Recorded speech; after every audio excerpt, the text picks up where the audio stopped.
Shalom saudara-saudara yang Tuhan kasihi, dimanapun saudara berada pada saat ini. Kasih karunia dari Tuhan beserta dengan saudara sekalian. Apapun kondisimu, bagaimanapun keadaanmu, Tuhan Yesus Kristus selalu mengasihi saudara sekalian. Mari buka Alkitabmu dan perhatikan Kitab Injil Markus pasal yang ke-14 ayat 12 sampai 25. Bagian ini merupakan babak terakhir di mana Yesus dan murid-muridnya mengadakan perjamuan terakhir. Perjamuan terakhir merupakan suatu peristiwa yang diliputi dengan kisah yang menyedihkan dan menggetarkan hati kita, karena ada dua hal yang terjadi di dalam perjamuan yang sedang diadakan oleh Yesus. Bagi Yesus seharusnya ini menjadi momen untuk meneguhkannya di dalam menggenapi rencana Bapa bagi keselamatan kita manusia yang berdosa. Tetapi yang terjadi justru menambah beban penderitaannya. Dan kedua peristiwa itu adalah satu, terjadi pengkhianatan yang akan dilakukan oleh seseorang yang dikasihi Yesus, yaitu Yudas.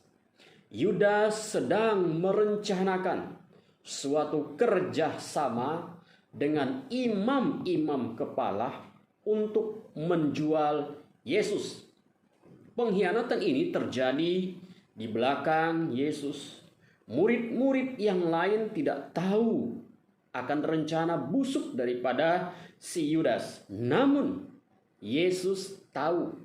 Ketika mereka sedang makan, Yesus berkata kepada mereka, "Seorang di antara kamu akan menyerahkan aku." Murid-murid Yesus tidak mengerti tentang apa yang sedang Yesus katakan. Dan mereka bertanya-tanya dan berkata, "Bukan aku." Termasuk Yudas yang adalah pengkhianat itu berani berkata kepada Yesus, "Bukan aku ya Rabi." Di dalam Matius pasal 26 ayat 25. Yudas adalah tipe manusia yang berani berbuat tetapi tidak berani bertanggung jawab. Dia sudah punya rencana yang matang untuk mengkhianati Yesus. Tetapi dia berkata, "Bukan aku ya Rabi." Dia berani membohongi Tuhan. Apakah selama kurang lebih 3 tahun mengikut Yesus, Yudas tidak mengenal siapa Yesus sesungguhnya?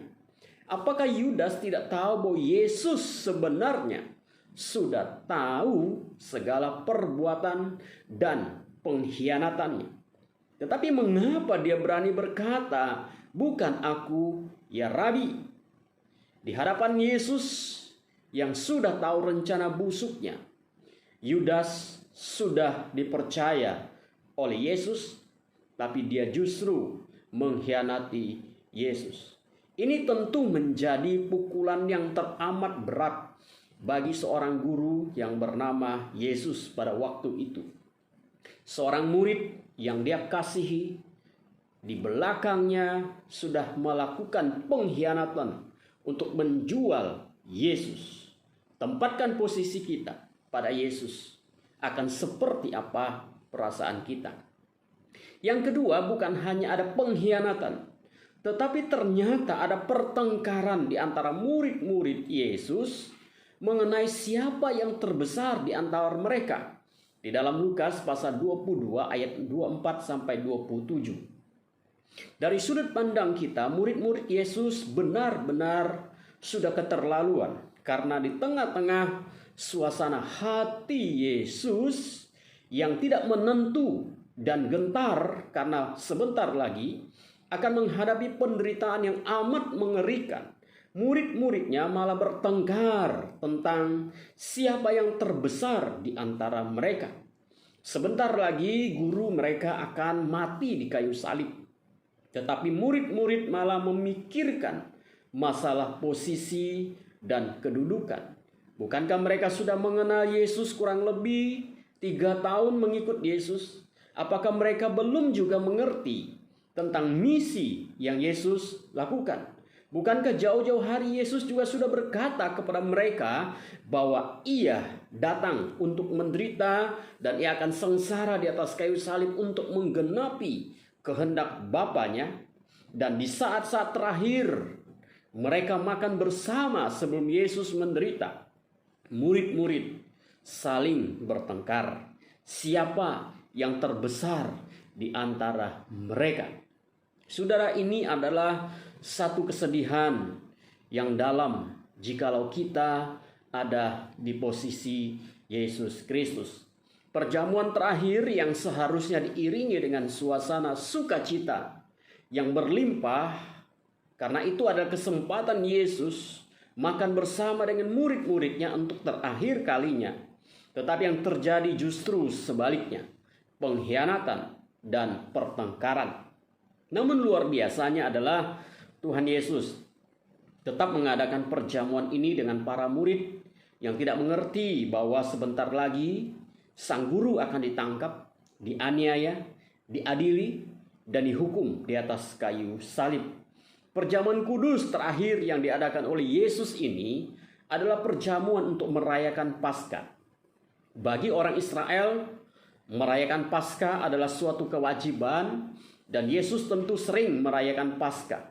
Pada waktu dia berumur 12 tahun dikatakan, ia pergi ke Yerusalem dan merayakan Paskah.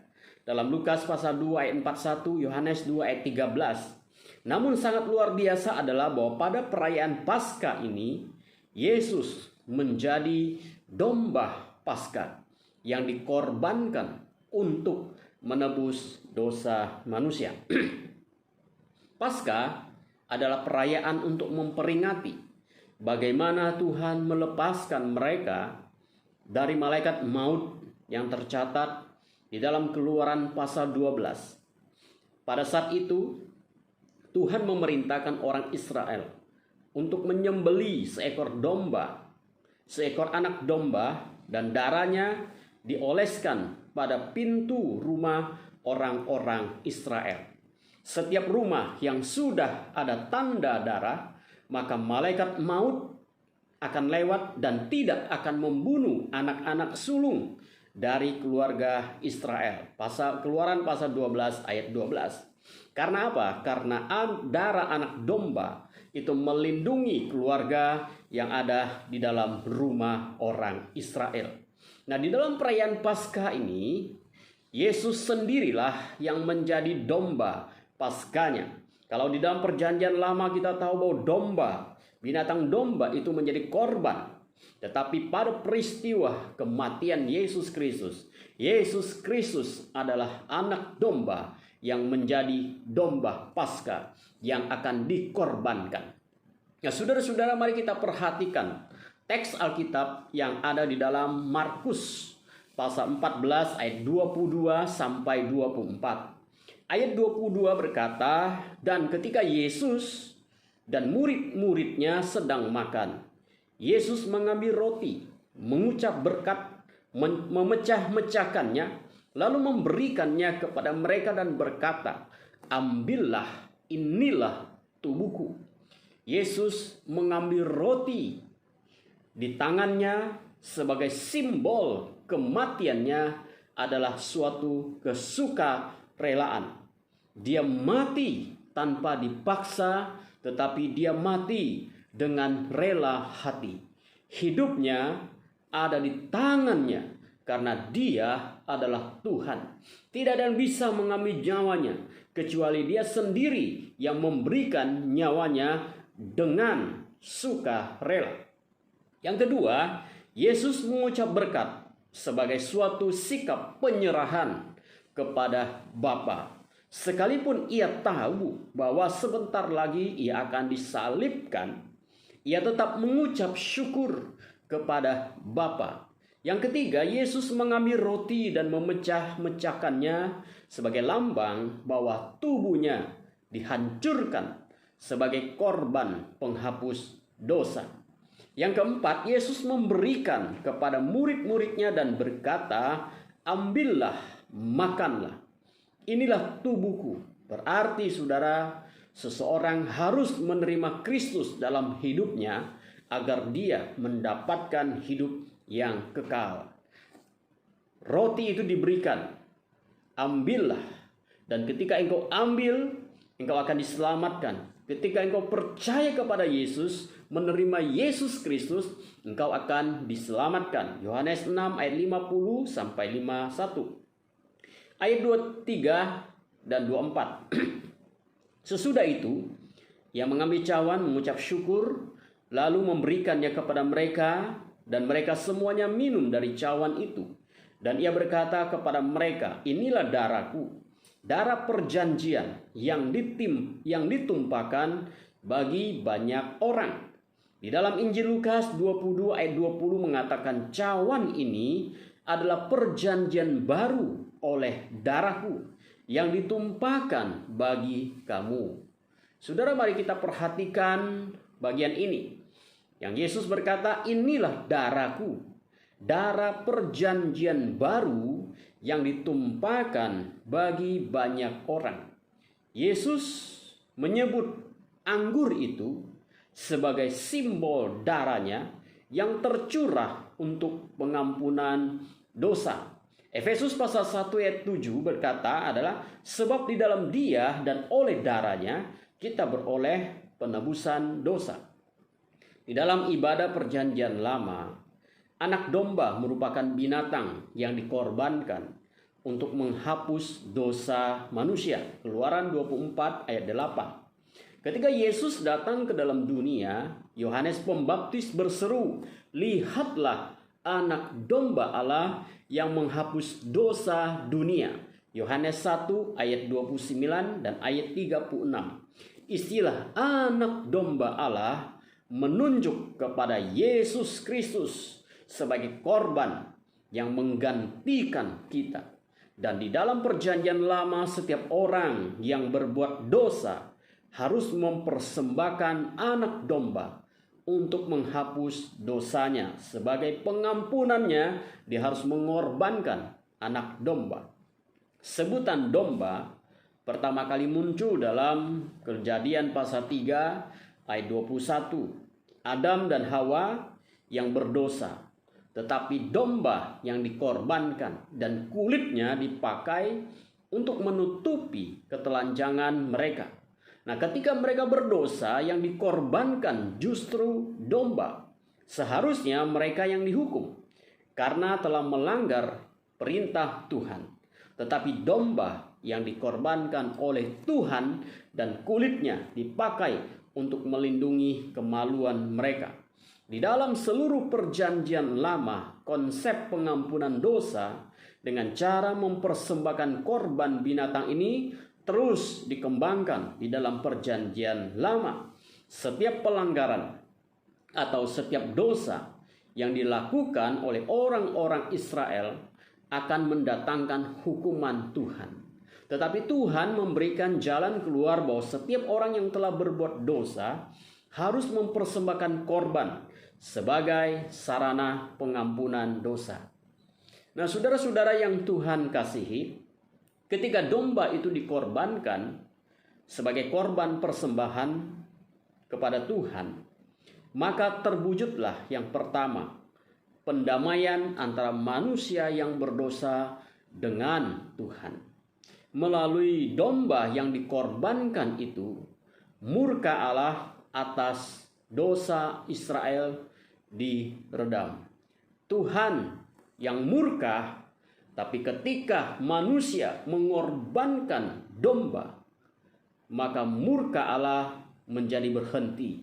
Ada pengampunan, ada perdamaian antara Tuhan, antara manusia dengan Tuhan. Yang kedua, terwujudlah yang namanya korban penggantian. Yang tidak bersalah dikorbankan dan mati untuk menggantikan yang bersalah atau yang berdosa.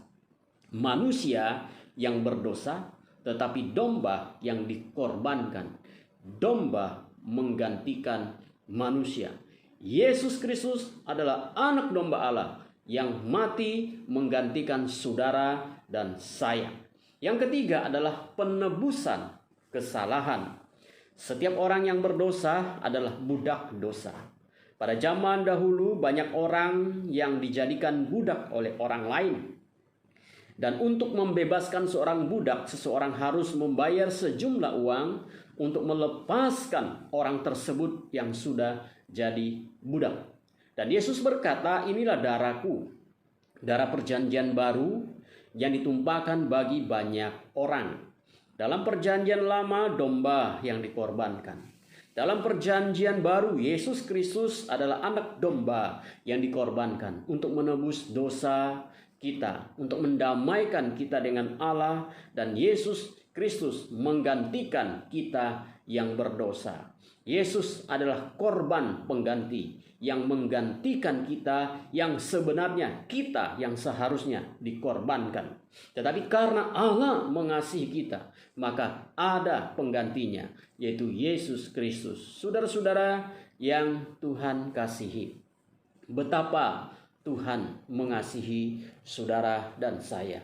Betapa Tuhan mencintai kita. Oleh sebab itu saudara-saudara yang Tuhan kasihi, jikalau Tuhan begitu mencintai kita, maka seharusnya kita juga lebih mencintai Tuhan. Saudara, sebentar lagi kita semua akan memperingati hari kesengsaraan Yesus Kristus, Tuhan, penebus dan juru selamat kita. Nah saudara, di hari itu kita memperingati hari kesengsaraan Kristus. Darahnya dicurahkan untuk menebus dosa kita. Dengan demikian saudara, melalui pengorbanan Kristus, kita diselamatkan oleh Tuhan. Nah saudara-saudara, mari, Tuhan begitu mengasihi kita. Tuhan begitu mengasihi saudara. Selama 2 tahun lebih ini saudara, kita dilanda oleh pandemi COVID-19. Dan kita tidak ibadah di gereja. Kita ada banyak gereja yang mengadakan ibadah online. Nah saudara, setelah pandemi mulai menurun, kemudian mulai ada ibadah onsite yang kehadirannya dibatasi. Nah saudara-saudara yang Tuhan kasihi, tetapi ada banyak orang Kristen karena sudah terbiasa selama kurang lebih 2 tahun tidak beribadah di gereja, kemudian mereka menjadi malas, menjadi lesu, menjadi tidak bergairah lagi secara rohani. Tetapi saudara, ingatlah bahwa bagaimana dulu saudara begitu mengasihi Tuhan, dan bagaimana Tuhan begitu mengasihi saudara. Karena itu saudara, di dalam momen kita merayakan, memperingati kesengsaraan Yesus Kristus, kembalilah kepada Tuhan. Kembalilah kepada Tuhan. Bertobatlah, carilah wajah Tuhan, maka saudara akan diselamatkan. Kiranya Tuhan Yesus memberkati saudara sekalian. Amin. Mari kita berdoa. Bapa di dalam surga, kami bersyukur kepada Tuhan. Tuhan, di bulan ini kami akan memperingati hari kesengsaraan-Mu. Kami berdoa Tuhan, Engkau mengasihi kami, Engkau menggantikan kami untuk menjadi korban pendamaian dosa. Harusnya kami yang binasa, harusnya kami tidak punya pengharapan. Tetapi Yesus Kristus mengasihi kami dan datang ke dalam dunia untuk menebus dosa kami, sehingga kami menjadi orang yang berpengharapan. Tuhan, tolong kami supaya kami kembali kepada kasih kami yang mula-mula. Kami kembali bersemangat, kami kembali bergairah, kami kembali mencintai-Mu Tuhan. Terima kasih Tuhan, berkati saudara-saudara kami dimanapun mereka berada. Kuatkan, bangkitkan mereka kembali. Terima kasih Tuhan, terpujilah nama-Mu. Dalam nama Yesus kami berdoa. Amin. Tuhan Yesus memberkati saudara sekalian. Haleluya. Amin.